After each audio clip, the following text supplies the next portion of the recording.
నిర్మాల్య ద్వార లక్షణాన్ని తెలుసుకుందాం. నిర్మాల్యం అంటేనేమో స్వామివారికి అభిషేకం చేసినటువంటి జలం, ఆ నిర్మాల్య జలం బయటికి వెళ్ళటాన్ని నిర్మాల్య ద్వారం అంటారు.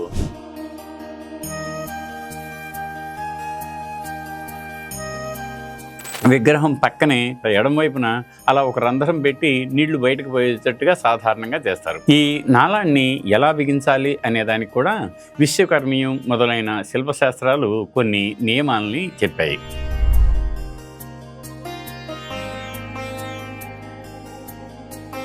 పూర్వ పశ్చిమ ద్వారాణం గోముఖే ఉత్తరం తథా దక్షిణోత్తర ద్వారాణం పూర్వభాగేతు గోముఖం.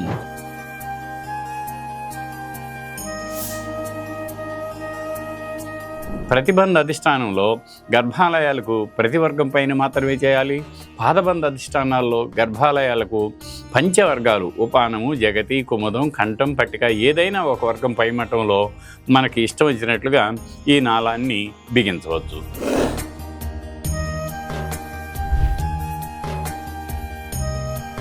పన్నెండు అంగుళాలు మొదలు 3 అంగుళాలు పెంచుకుంటూ 24 అంగుళాల వరకు 5 విధాలుగా నాళం యొక్క పొడవును నిర్ణయించవచ్చు.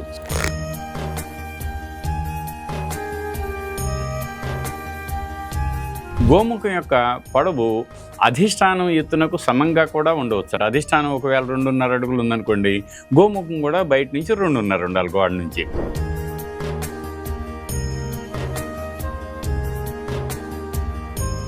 వేళం కానీ, గోముఖం కానీ, సింహముఖం కానీ, భూతముఖం కానీ నాళానికి బాగా అలంకారం చేసి ప్రాసాదానికి అంటే గుడికి ఉత్తర దిశలో అమర్చాలన్నమాట.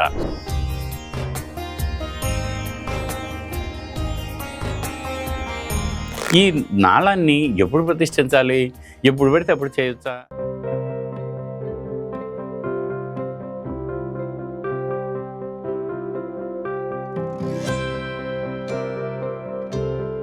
టీవీ ప్రేక్షకులకు నమస్కారం. ఈరోజు గుడి గోపురం శీర్షికన నిర్మాల్య ద్వార లక్షణాన్ని తెలుసుకుందాం. నిర్మాల్య ద్వార లక్షణం ఇది 3 పదాల కలయిక. నిర్మాల్యం అంటే ఏమిటి అంటే ఆలయంలో, గర్భాలయంలో మూలమూర్తికి లేక ధ్రువ బేరానికి అర్చనలు చేసేటప్పుడు అభిషేకం కూడా చేస్తారు. ఈ అభిషేకం చేసేటప్పుడు ఏం చేస్తారు అంటే పసుపు, కుంకుమ, చందనం, పుష్పాలు, కొబ్బరి, జలం అని పంచామృతం, పన్నీరు, పాలు, పెరుగు అన్ని రకాలుగా వారికి సమర్పిస్తారు. అవన్నీ అభిషేకం చేసేటప్పుడు విగ్రహం పైనుంచి మొత్తం దేహం అంతా కూడా తడిసేట్లుగా అభిషేకాన్ని చేస్తారు. ఆ అభిషేక జలం పరమ పవిత్రంగా భావిస్తారు. అలాంటి అభిషేక జలం అక్కడే ఉంటే కుదరదు కదా, అనునిత్యం చేస్తారు. మరి అనునిత్యం చేసేటప్పుడు ఆ పైన స్వామివారి శరీరం నుంచి కిందకు జాలువారిన ఈ పంచామృతాలు కానివ్వండి, లేక అభిషేక జలం కానివ్వండి, పాలు కానివ్వండి, అవన్నీ జారిన తర్వాత అక్కడే ఉండిపోతే మళ్ళీ మనకి అక్కడ చీమలు రావచ్చు, వాసన రావచ్చు. అలా కొంచెం దుర్గంధం, అంతకుముందు ఎంత చక్కటి సుగంధంగా ఉందో అది దుర్గంధం కూడా వ్యాపిస్తుంది. అందుకని నిర్మాణ ప్రక్రియలో భాగంగా ఆలయంలో నేలపై నుంచి కొంచెం కిందగా ఈ అభిషేక జలం లేక ఆలయాన్ని పరిశుభ్రం చేసేటప్పుడు మనం తిరుమంజనం అంటాం కదా, ఈ జలం అంతా కూడా బయటకు వెళ్ళటానికి ఒక ద్వారాన్ని పెడతారు. దాన్ని నాళ ద్వారం అని అంటారన్నమాట. అంటే నిర్మాల్యం అంటేనేమో స్వామివారికి అభిషేకం చేసినటువంటి జలం, ఆ నిర్మాల్య జలం బయటికి వెళ్ళటాన్ని నిర్మాల్య ద్వారం అంటారు. ఆ నిర్మాల్య ద్వారానికి కూడా ఒక లక్షణం ఉంది. ఏమిటి ఆ లక్షణం అంటే కేవలం ఏదో ఆ ఆలయానికి విగ్రహం పక్కనే ఎడమవైపున అలా ఒక రంధ్రం పెట్టి నీళ్లు బయటకు పోయేటట్టుగా సాధారణంగా చేస్తారు. కానీ రాను రాను ఆలయం యొక్క గోడలు బయట చాలా అలంకారంగా ఉంటాయి. ఆ అలంకారంలో ఉపపీఠం, అధిష్టానం, ఆ తర్వాత స్తంభవర్గం అంటే మన గోడ చాలా అలంకారంగా ఉంటాయి. కానీ దీన్ని దేంట్లో పెడతారు అంటే రెండవ వరుస అంటే ఉపపీఠం మీద వచ్చేటువంటి అధిష్టానం మీద ఈ నాళ ద్వారాన్ని బిగిస్తారు. అందువల్ల దీన్ని ఏమన్నారు అంటే నాళం అంటారు. అదే రకంగా అది ఉత్తరం వైపున బిగించిన, అంటే తూర్పు ఎక్కువగా ఆలయాలు తూర్పున ఉంటాయి కాబట్టి దాన్ని ఉత్తరం వైపు బిగిస్తారు కాబట్టి దాన్ని ఏమంటారంటే సోమసూత్రం అని కూడా అంటారు. ఎక్కువగా సోమసూత్రం అంటారు, మరి కొంతమంది గోముఖం అంటారు. అలా అనేక రకాలైన పేర్లతో దీన్ని పిలుస్తారు. ఈ నాళాన్ని ఎలా బిగించాలి అనే దానికి కూడా విశ్వకర్మీయం మొదలైన శిల్పశాస్త్రాలు కొన్ని నియమాల్ని చెప్పాయి. అవి ఏమిటి అంటే పూర్వ పశ్చిమ ద్వారానాం గోముఖే ఉత్తరం తథా దక్షిణోత్తర ద్వారానాం పూర్వభాగేతు గోముఖం. చూసారా, ఇక్కడ రెండు రకాలుగా చెప్పారు. పూర్వ పశ్చిమ ద్వారానాం గోముఖే ఉత్తరం అంటే ఆలయం పూర్వం తూర్పు కానీ లేక పశ్చిమం కానీ ఉన్నప్పుడు ఈ గోముఖాన్ని అంటే ఈ నాళద్వారాన్ని ఉత్తరం వైపున బిగించాలి. అలా కాకుండా దక్షిణోత్తర ద్వారానాం పూర్వభాగేతు గోముఖం, దక్షిణ ఉత్తర ముఖంగా ఉన్నటువంటి ఆలయాలు తూర్పు వైపున పూర్వభాగేతు గోముఖం అంటే తూర్పు వైపున ఈ గోముఖాన్ని బిగించాలి అని. ఇవి కాకుండా మరో దిక్కున గోముఖాన్ని బిగించకూడదన్నమాట. దాని అర్థం ఒకటేమో ఉత్తరం, రెండు తూర్పు. పశ్చిమాన్ని కానీ లేక దక్షిణాన్ని కానీ జనరల్గా రావన్నమాట. అది మనం గుర్తుంచుకోవాలి. తూర్పు పశ్చిమ ద్వారాల గల ఆలయాలకు ఉత్తరం వైపున, ఉత్తర దక్షిణ ద్వారం గల ఆలయాలకు తూర్పు వైపున ఈ సోమసూత్రాన్ని బిగిస్తారు. ఆ తర్వాత ఎక్కడ పెట్టాలి దీన్ని, ఏ మట్టంలో పెట్టాలి అంటే మనకు అధిష్టానం అని ఉంటుంది. అధిష్టానంలో మీకు ఒక 5 రకాల వర్గాలు ఉంటాయి. అవి అంటే మనం అన్నీ చెప్పుకుంటే కష్టంగా ఉంటుంది. అధిష్టానం అలంకారంగా ఒక వరుస పైన మరో వరుస, ఒక వరుస పైన మరో వరుస ఉంటాయి కదా. ఆ 5 వరుసల్ని కలిపితే మనకేమంటారంటే పంచవర్గాలు అంటారు. అదిగో వాటిల్లో ఏదేని ఒక మట్టం పై వరకు బిగించుకోవచ్చు. అయితే అధిష్టానాలు 2 రకాలు. ఒకటి పాదబంధం. ఈ పాదబంధంలో 5 రకాల మట్టాల్లో ఉదాహరణకి ఉపానం, జగతి, కుముదం, పట్టిక, ఇలా ఈ 5 భాగాల్లో కూడా పై భాగం వరకు వచ్చేట్టుగా పెట్టుకోవచ్చు అన్నమాట. అలా కాకుండా మళ్ళీ మీకు ప్రతిబంధం అని ఉంటుంది. ఈ ప్రతిబంధంలో ప్రతిచ్ఛేదం నకారయేత్ అని ఉన్న రూల్ ప్రకారంగా ఆ ప్రతిని అంటే పైనే అధిష్టానానికి పైనే బిగించాలి. ప్రతిబంధంలో, పాదబంధంలో ఈ కింద నుంచి బిగించుకుంటూ రావచ్చు అనమాట. అది శిల్పశాస్త్రాల్లో ఉన్నటువంటి నియమం.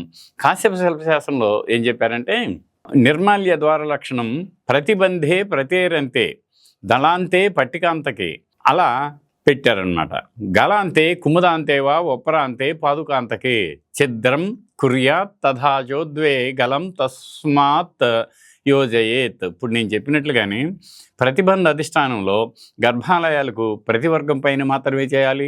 పాదబంధ అధిష్టానాల్లో గర్భాలయాలకు పంచవర్గాలు ఉపానము, జగతి, కుముదం, కంఠం, పట్టిక ఏదైనా ఒక వర్గం పై మట్టంలో మనకి ఇష్టం వచ్చినట్లుగా ఈ నాళాన్ని బిగించవచ్చు. ఈ విధంగా చేసేటప్పుడు నాళం పై మట్టం, వర్గం పై మట్టం 2 ఒకే మట్టంలో ఉండేట్టుగా చూసుకోవాలి.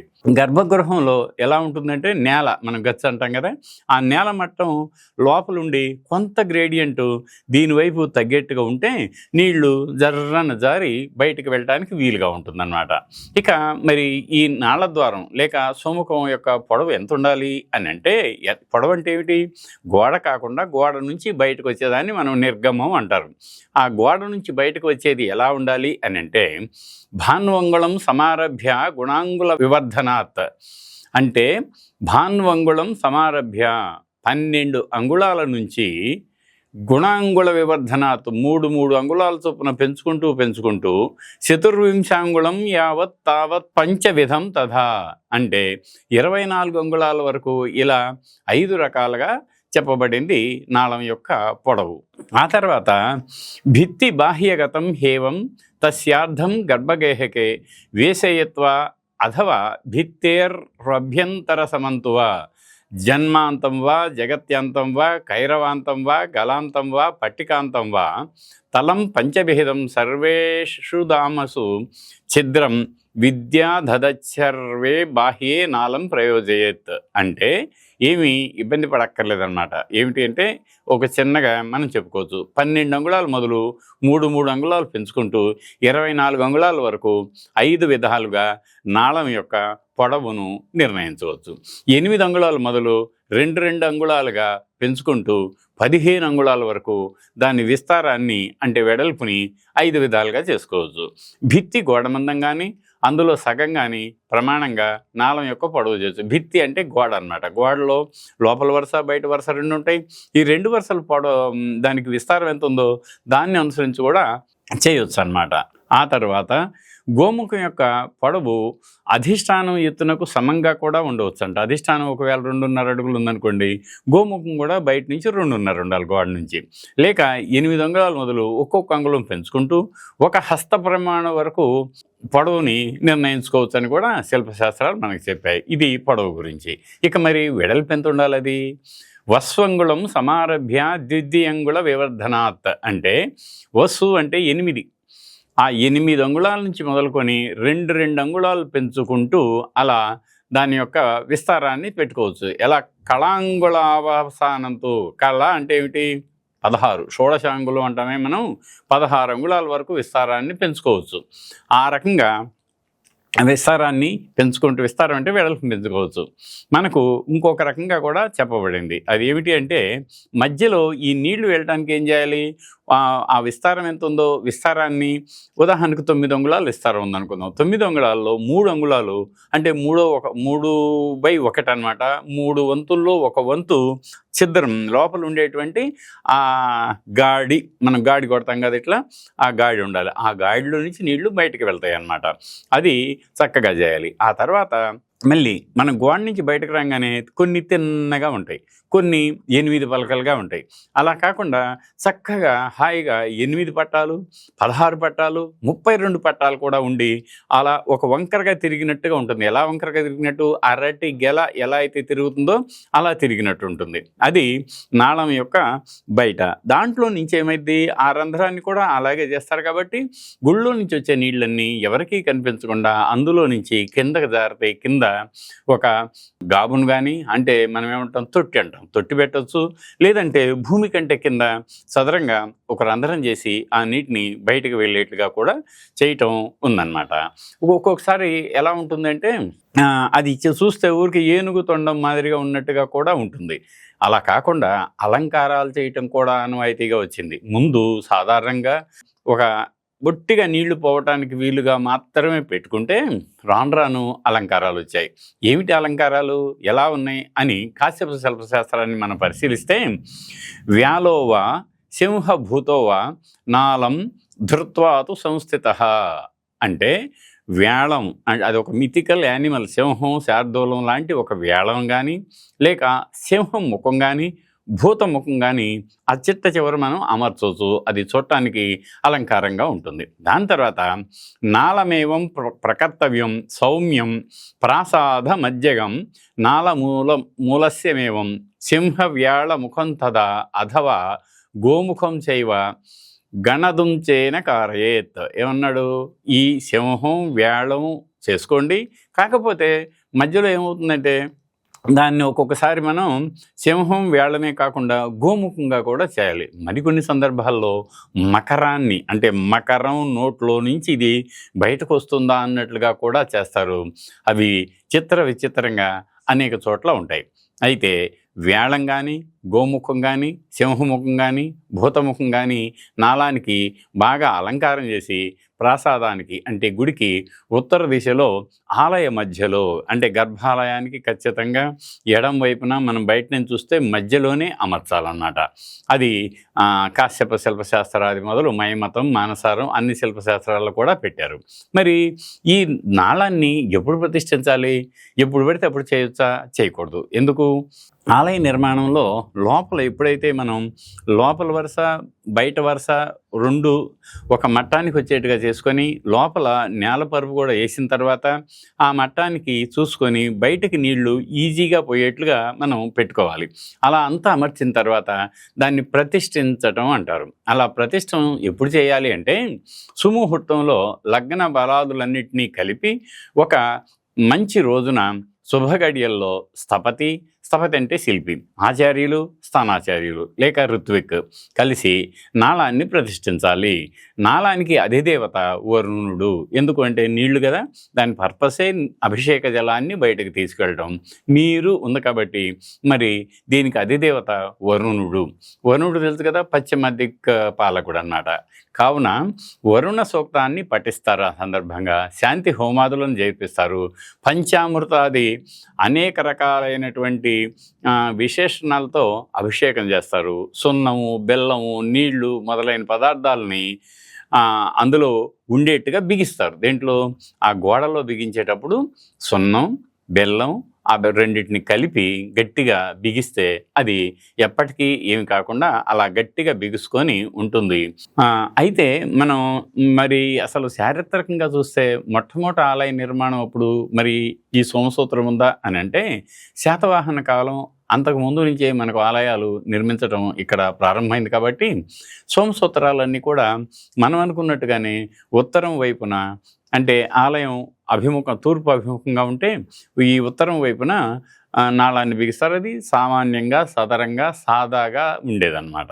ఆ తర్వాత వచ్చినప్పుడు మళ్ళీ మనకి అలంకారాలు ఎప్పటి నుంచి ప్రారంభమయ్యాయి అని అనుకుంటే చాళుక్యులు, అంటే బాదామి చాళుక్యులు, పల్లవులు, ఆ తర్వాత మళ్ళీ మనకి ఇటు వచ్చేసిన తర్వాత తూర్పు చాళుక్యులు, ఇక మధ్య భారతదేశంలో మరికొన్ని రాజవంశాలు, అంటే దాదాపుగా 7-8 శతాబ్దాల నుంచి ఈ నాళ ప్రతిష్ట బాగా ప్రాధాన్యతను సంతరించుకొని రకరకాలైన డిజైన్తో చేస్తున్నారు. ఇప్పుడు మీరు కనుక అటు తంజావూరు కానీ, తంజావూరులోని బృహదేశ్వరాలయం, ఆ తర్వాత మళ్ళీ మీరు ఐరావతేశ్వరాలయం దారాసురం, గంగైకొండ చోళపురం, అవన్నీ గ్రేట్ చోళ టెంపుల్స్ అంటాం కదా, అదిగో ఆ ఆలయాలకు వెళ్తే మీకు ఖచ్చితంగా బాగా ఆకర్షణీయంగా అందంగా మనం ప్రదక్షిణ చేసేటప్పుడు గర్భాలయం వెనక నుంచి అలా మనం తూర్పు వైపుగా వెళ్ళైతే మీకు ఇందాక అన్నట్టుగానే ఆ ఉత్తరం వైపున అద్భుతమైన